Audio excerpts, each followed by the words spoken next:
हम लोग बात करेंगे डिस्कवरी ऑफ पेनिसिलिन के बारे में। यह बहुत ही चमत्कारी औषधि, इसको क्वीन ऑफ एंटीबायोटिक कहते हैं और इसकी खोज अलेक्जेंडर फ्लेमिंग ने बहुत ही चमत्कारी ढंग से किया।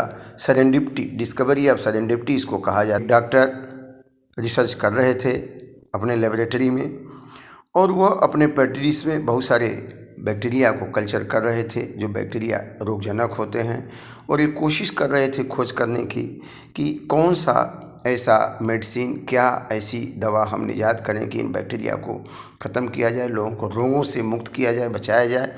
और अचानक से एक दिन जो है वो 1928 की ठंड की सुबह थी और अपना काम कर रहे थे, अपने प्रयोग में व्यस्त थे और कई दिनों तक उन्होंने लगातार काम किया लेकिन सफलता नहीं मिली। लेकिन एक दिन उनको छुट्टी पर जाना पड़ा और छुट्टी पर जाते समय बहुत सारे पेट्रीडिस ऐसे थे जिसमें बैक्टीरिया का कल्चर कर रहे थे। उसको रखा ढक के, लेकिन एक पहिया खुला रह गया और जब लौट के आके देखे तो उसमें एक प्रकार का फफूंद उग गया था। यह फफूंद, उसमें फंगस उगा हुआ था और उन्होंने देखा कि सारे जो बैक्टीरिया हैं वो ख़त्म हो चुके हैं। इसमें जिसमें फंगस उगा है उसमें जो पैथोजेनिक बैक्टीरिया था वो सारा बैक्टीरिया ख़त्म हो चुका है। अब उनको बड़ा आश्चर्य हुआ कि इसमें फंगस जो आया है, फफूंद आया है, ऐसा क्या कर दिया कि वो बैक्टीरिया ख़त्म हो गए। और उन्होंने इसको फेंका नहीं, इस पे स्टडी किया और देखा कि वह फंगस कोई और नहीं, वह फंगस जो है पेनिसिलियम नोटेटम है।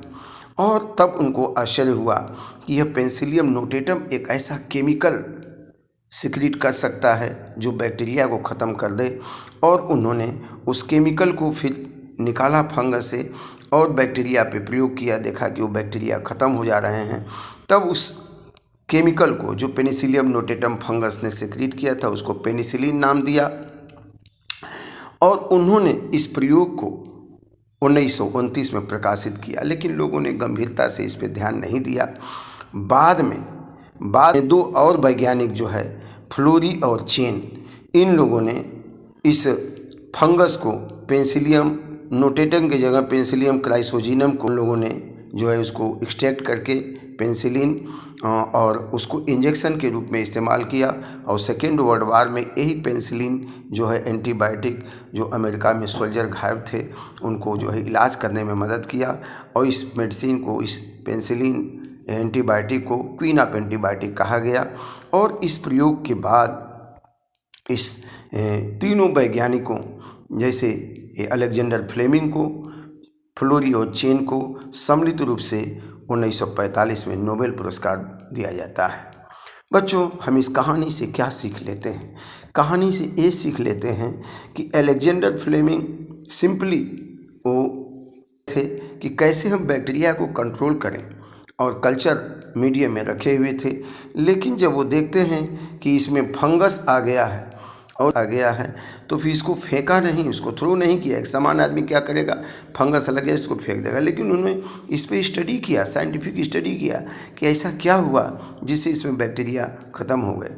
तब उन्होंने पाया कि इस फंगस ने, पेनिसिलियम नोटेटम ने एक केमिकल सिक्रीट किया और उस केमिकल का नाम उन्होंने कहा पेनिसिलिन और उसको एंटीबायोटिक कहा गया। एंटीबायोटिक का मतलब एक माइक्रो ऑर्गेनिज्म से सिक्रीट होता है और दूसरे को समाप्त करता है, तो उसको पेनिसिलिन कहा गया एंटीबायोटिक को। और यह जो है बहुत सारे बैक्टीरिया को समाप्त करने में मदद करता है। इसको क्वीन ऑफ एंटीबायोटिक्स कहा जाता है। इस तरह से अलेक्जेंडर फ्लेमिंग, फ्लोरी और चेन, तीनों लोगों को जो है सम्मिलित रूप से नोबेल पुरस्कार दिया जाता है। तो बच्चों, इस तरह से कभी कभी हम प्रयोग कुछ और करते हैं, कुछ नई चीज़ें उसकी खोज में आ जाती हैं, लेकिन अगर ध्यान से अध्ययन किया जाए तो एक नई डिस्कवरी होती है जो मानवता के लिए बहुत बड़ा भलाई का कारण बनती है।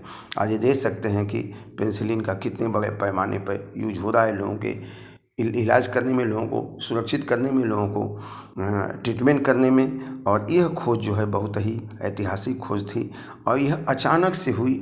अचानक से क्या कर सकते हैं, सेरेंडिपिटी तो कहेंगे ही कि खोज कुछ कर रहे थे, खोज कुछ हुआ, लेकिन उन्होंने वैज्ञानिक ढंग से सोचा, तब ये खोज पाए पेनिसिलिन को। Thank you very much. ऐसे ही पढ़ते लिखते रहिए। धन्यवाद।